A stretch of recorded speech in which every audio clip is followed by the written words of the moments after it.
Today, I have with me Mr. Clark Griffith, who has quite a background in Carver's history, and we're here to talk about his past and present life. Clark, your family has been involved in Carver history and quite prominent in Carver for a good number of years, the Griffith family. Yes, the Griffiths go back a long ways in Carver. I don't know the original Griffith settlers, but the family was very prominent in the mid-1800s. There was an Andrew Griffith who was very active in all sorts of town affairs, and he's not directly connected with my side of the family, but back in his day, there was a split of brothers that he was one side, and my family led the other way. The older generations, I really don't know much about what they did, but I know when you get down to my great-grandfather, who was in the 1860s, 70s, and 80s, he was a foundryman in South Carver, and his sons all were connected with foundries. He had 5 children. The boys, my grandfather and his brother Ephraim, both worked in the South Carver foundry. They were molders. One of the brothers had a teaming business bringing freight from the freight station in West Wareham up to the foundry and all through South Carver. And he had a hay, grain, and feed business. And the other brother lived up here in Center Carver, and he was again a freight hauler of sorts. Did they use oxen back then, or No, I think horses? it was Do you know? horses. Horses? Is what I know. It was all horses, yes. And then the South Carver foundry, the competition with the Western and the Pennsylvania influences was so strong that they really couldn't survive because they didn't have cheap freight to bring coal in and so forth. So it was a dying business in the late 1800s and the early 1900s, and they realized that it was a dying business, so they started planting cranberries. My grandfather and his brother planted the first cranberry bog in 1902, and I live right on the shore of that bog today. And they gradually expanded the business. The other folks stayed in their sorts of trade because you could still haul things around for people. I know my grandfather had things brought, and I remember as a boy seeing things with crates laying around that had his name, A.H. Griffith, on them, and West Wareham to be teamed by Uncle Alonzo. So it was just a natural progression for them to do that. Sure. The other side of the Griffith family went in the cranberry business also, my cousins, and some of the descendants of my great-grandfathers, the other brothers, they had children who went in the cranberry business. None in it now except me. All the others have gone to other things. But the grandfather and his brother kept going through the early 1900s, and Uncle Lloyd, Ephraim Lloyd, went off to work in the shoe business. He was not much of a one to be out working in the field. He was more the one that would sit in an office and push a pencil. So he went up to Brockton and Whitman and worked in the shoe business, and my grandfather took over was the active member, although they were still partners. Grandfather died very suddenly in the early 30s with a stroke, and my father was suddenly thrust into the business as a young 20-some-year-old man. But all of them, my grandfather expanded the business, my father expanded it further, and then I bought out my father's interest in the family business in 1970, and I've expanded it further since. So eventually, at one point, I had 100 acres, but only for a day. Only for a day. I bought a neighbor's bog that we've only been separated for years and years and years, nothing by just a ditch separated us. And I had the opportunity to buy it. I bought it, and then I sold it right off to some young fellows that had an opportunity to get started. Well, Clark, let's go back to your early childhood days. And where were you brought up? Well, I was brought up right next to the house I live in now. It's now 11 Lakeview Street. It's my folks' house, which was built in 1931 when they got married. And we lived in the neighborhood contained the three South Carver Griffith houses. My grandfather's house was on the backside of the Cranberry Bog. My house was right on Lakeview Street, directly adjacent to my great-grandfather's house. Oh, now this, Okay. this is the first Griffith house. First Griffith house in Carver was over on Meadow Street. And it was a field when I was growing up, and there were just some stones there, which were the supports for the house. I believe it burned down. But for some reasons, the Griffiths were very possessive of the memory of that house, because that's where the first Griffith came, and I don't really know. I suspect it came through Plimpton somewhere. Some of the Griffiths are very obscure as we try to trace our family history. There's a lack, and somebody finally worked out a man that lived on the Cape was really the foundation in this area. And he was a rogue, incidentally. He was always in jail for drinking and gambling and I think we not all going have to one of church. those in our backgrounds. But somewhere through that, one of those people moved to Carver and established the Carver settlement. Now, this house is the That's what- way your present house used to look. That's how it used to look, and I don't have a date, but there was a telephone pole, electric light pole in the front of it, and electric lights went through South Carver in the 1913-14 era. So that was taken, I would guess, just before or during World War I at some point. I don't ever remember it being dark trimmed like that.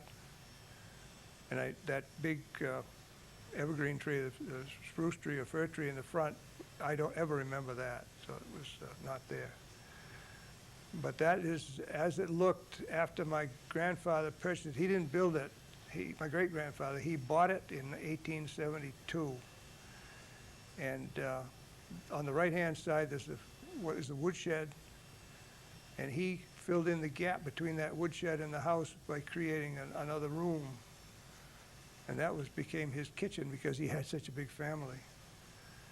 It still looks more or less the same today. We haven't changed the front of it. We've renovated the house, but most of our renovations have been on the back side away from the street, so they're not really visible from the street. Well, I think most people would identify your house with bears out in the front. And your wife, Jerry, is responsible for dressing those up as the seasons change. And I know it's quite a It's kind of fun. popular It's fun, place and for we people enjoy to- doing it, and we love seeing people stop. Oh, yes. People yes. bring the kids, and the kids press their noses against the window of the car to see what the bears look like today. Now, this is your parents' house? That's my parents' home. That's 11 Lakeview Street today. Lakeview Street, as I was growing up, used to be Route 58. Yes, The Route I 58 remember. that we know was today was nothing but a dirt track through the woods. And the house was built in 1931. My grandfather built it.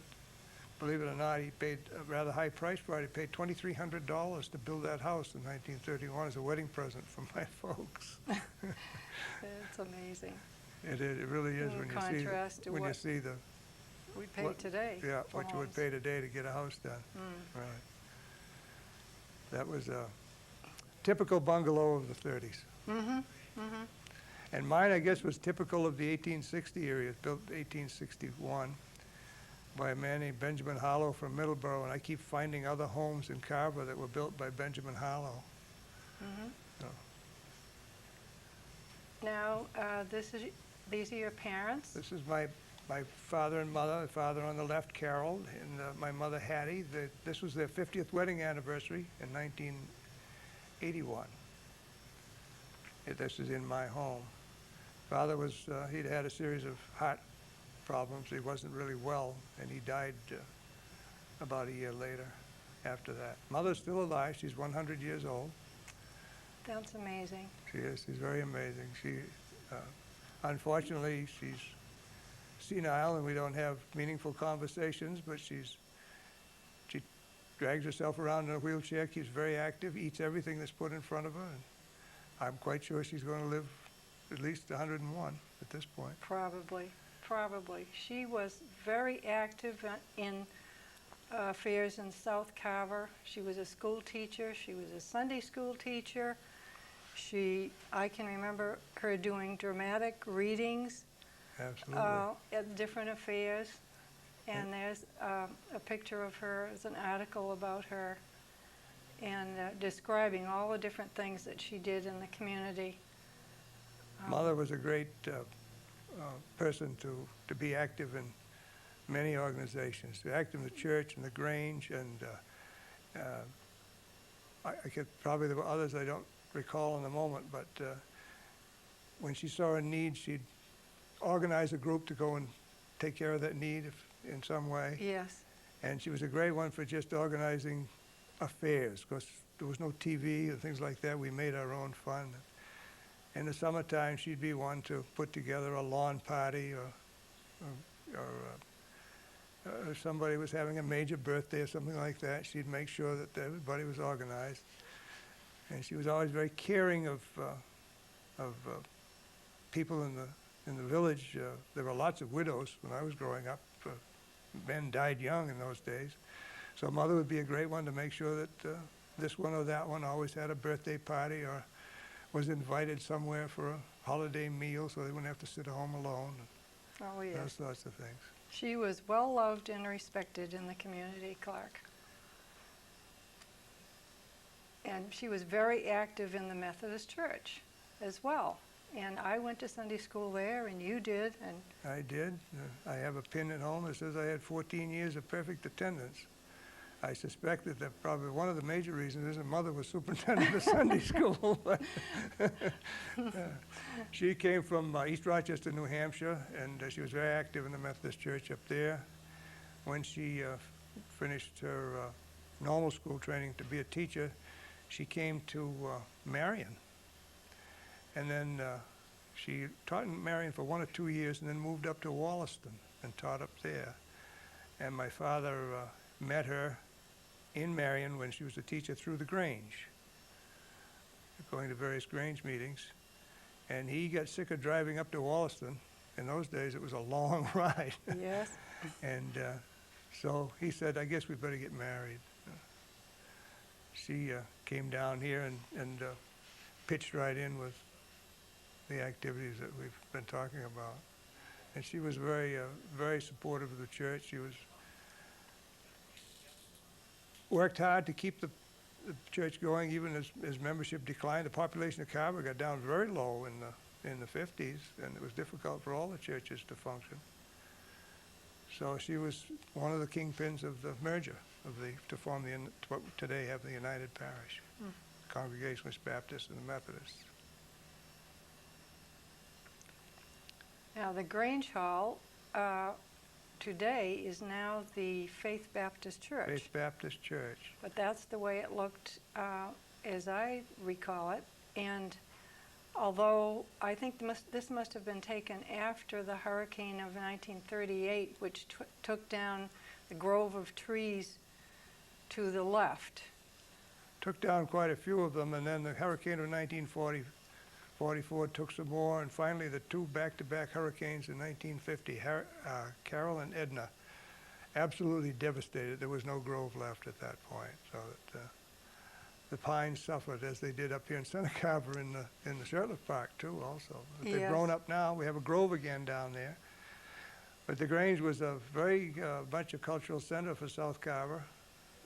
All sorts of activities. It was a nice hall, nice floor. They used to have dances in there.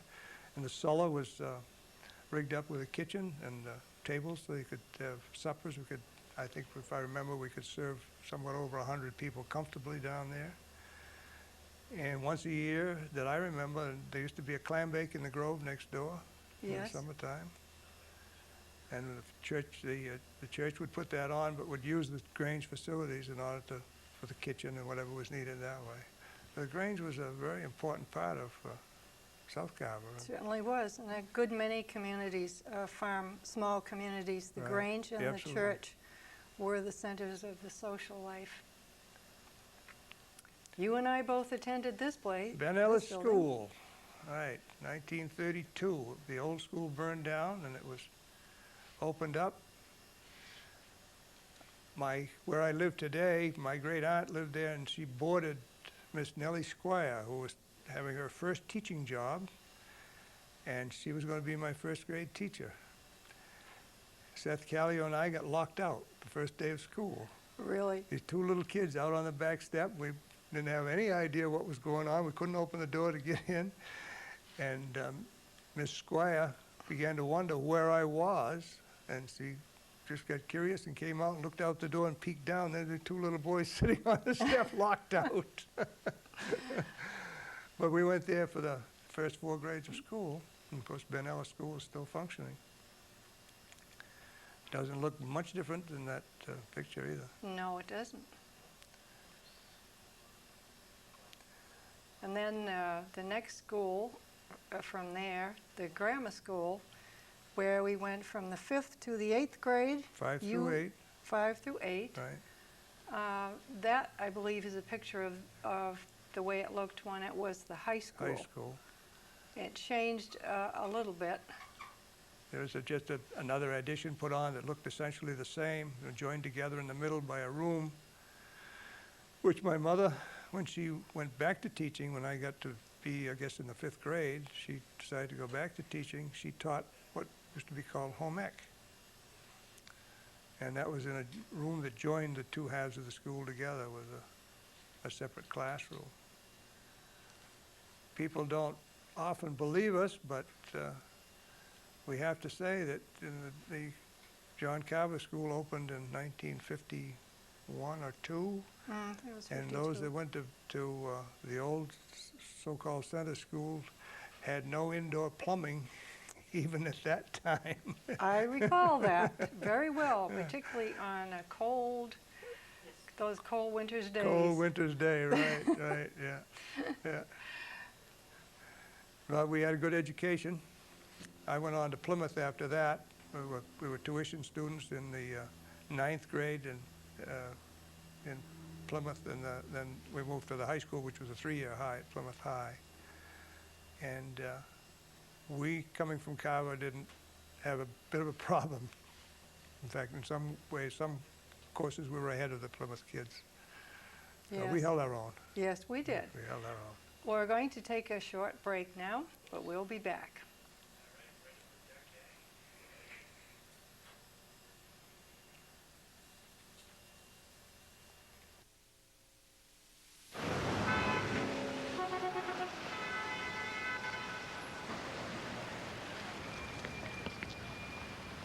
Hey, hey! Come on! Excuse me!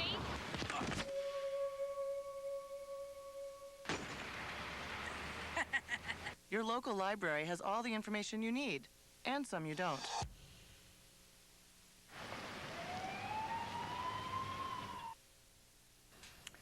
We're interviewing Clark Griffith today. Clark, we were just discussing the grammar school days and high school. High school. And then from there, you went to college. I went off to Bates College up in Lewiston, Maine. Everybody asked me, why did I pick that? Well, my mother came from southern New Hampshire, which is right on the border of Maine. We had relatives up there, and I was very much kind of identified with the area by having summer vacations up there at the farm and so forth. But the main reason I went was because our family doctor, Dr. Raymond Stillman from Wareham, was a Bates graduate. His wife was, and he had 2 daughters that went there, and he strongly recommended that I consider it. Went up there for a visit, and it was an instant fit for me, and I was fortunate enough to make the grade to be accepted, which was gratifying. I really enjoyed my 4 years at Bates. I was a chemistry major, People wonder why I studied chemistry, but it was a subject that I just enjoyed, and I found it to be one that I didn't have to take an awful lot of effort to study. And it did, in a way, fit with cranberries. I sort of knew I was never going to be a chemist, but cranberries in that era of the 50s, I graduated from Plymouth High in '49. In that time, cranberries were becoming more and more mechanized, and we were getting more and more into the use of pest controls items and things, which of course are chemicals, weeds and insects and things like that. So it was a natural thing for me to want to understand what we were working with and how these things were going to function and help us. So I spent my 4 years up there. I was a lab rat, they used to call us. We would get to go to a football game on a Saturday, but oftentimes after the game was over, we'd have to head back to the lab because we didn't quite finish something we were supposed to do. While I was there as a senior, there were 7 of us that were senior chemistry majors out of a class of about 150. And we all had a special project that we had to work on individually. In the March of that year, 1953, we had a terrible snowstorm, a monstrous snowstorm. 20 some odd inches of snow fell overnight. And the first time the college canceled classes since the blizzard of 1888. But we trudged through the snow into the lab, which was not far from my dormitory, and we were all of us there working, and the head chemistry department came in, poked his head in the door and said, "Oh, you're all here? Come on upstairs, we'll have a class." So I had the privilege of having the only class in school on the day it was closed. But it was a good time, good fun. I still have, we have a wonderful class. I have a lot of good friends. I had one roommate for 3 of the 4 years I was there. We still visit each other back and forth. He's in California, and when he comes east, he stops to visit, so we make arrangements to visit a friend's house or something like that. We have, we're getting ready for our 50th college reunion next summer, 2003. Now, after that, you had some military service, I understand. As the Korean War was winding down, there was no fighting going on, but the 38th parallel stalemate was in existence, and so people were still being drafted and volunteering to go into the service. And that phase, as soon as I got out of college, my college deferment ended, so I knew I was up for the draft. And I kept calling every month to see where I stood, and well, they said, "You're number 1," but I never got drafted. And finally I went and said, "Why am I not getting drafted?" And they said, "Because other people are volunteering." So I volunteered to get it over with. I didn't have any qualms about going in the service. I just wanted to get my service over with. I finally went in February of 1954, went through training. I became an instructor in pole line construction. Why I was picked for that, I have not a clue, but I went through the school, and they were expanding the school very rapidly. They needed instructors, and I happened to be fortunate enough to graduate top in my school class, so they selected me, among others, as an instructor. I taught for a year in Georgia, and then they needed us out in New Mexico because the missile program was beginning to come together. Missiles were going more than 100 miles reliably at that point, and they used telephone lines to track them by controlling cameras way out in the desert, which would photograph the track of a missile. And we had to keep extending these lines through the New Mexico desert so that cameras could go further and further. So I got sent out there in the desert. Well, Clark, I'm going to jump ahead. You were a selectman in town for quite some time, and when did you first become interested in that? Well, after I got out of the service in 1956, I was real busy working with my father at the bog, and we were trying to mechanize. I was building machinery and so forth, but I always had an interest in the town and how things function. I think it was in 1959 I was appointed to the finance committee, the town finance committee. I served on it for that year, and in those days the town Board of Selectmen was 3, and traditionally it was 1 from the south, 1 from the center, and 1 from the north. Or the 1 from the center could be a West Carver person too. And the man from South Carver just decided he wasn't going to run again, and people came to me and said, would you consider running? I was young and a little bit unsure of whether I should or not, but then I finally said, yes, I will do it. And I'll never forget election day in March. We had an unbelievable snowstorm. There was an attempt to cancel the election because people couldn't really get there very well. But it turned out the election people in Boston said, no, once the warrant is posted, the date is set, you must hold the election. But there was a fair turnout, and I was fortunate enough to be elected from South Carver. At the time, the board consisted of Frank Mazzilli, who was the chair, and Gordon Fountain from North Carver, and myself from South Carver. I served on the Board of Selectmen for 11 years, and in those 11 years, I was chairman of the Board of Health. And then I had purchased my father's share of the business, and Geraldine and I were getting married, and that was just a lot.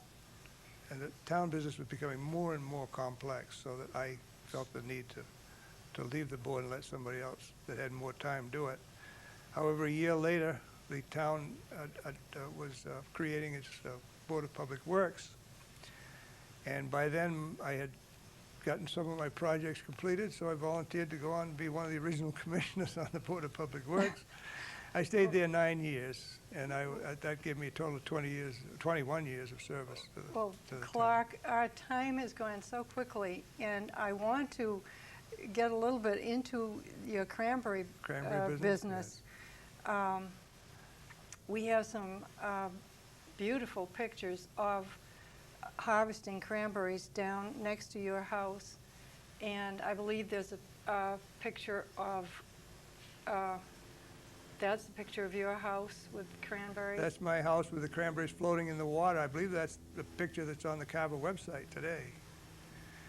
That's taken from the Sampson's Pond side of my house, down low so you can see the cranberries. That's taken from my house, looking at the machine out in the water, picking the fruit, and we're looking southwest towards my grandfather's house, which is on the opposite side of the bog. That's a lovely picture. It's a very pleasant setting. A lot of people always comment that how pretty it is in that neighborhood, but Yeah. especially with the red of the cranberries floating in the water. Yes. That's always a pleasure. Now, she's played an important part in your life as well, in the cranberry business as well. Very much so. And she's created some very delicious cranberry dishes that a lot of people have been enjoying over the Jerry's years. an excellent cook. She enjoys cooking. She came down from Canton, near the city, and was a little bit afraid of what she was going to run into living down here in the country, but she fell right into it. She always enjoyed gardening, and she just fell right into the cranberry mystique, if you will, of what you can do to cook with it. Yes. And she's become a great ambassador for creating recipes. She has one best of the show recipe, which we still serve all the time. It's called a cranberry dessert pizza. Oh, yes. And people love that. Yes. Clark, you served as Old Home Day president from 1977 until this present year. Yes. And you did a great job with it. We have to close now. And thank you for joining us. And we hope to see you again. Well, it's been a pleasure, Connie. Thank you so much, Clark. Thank you.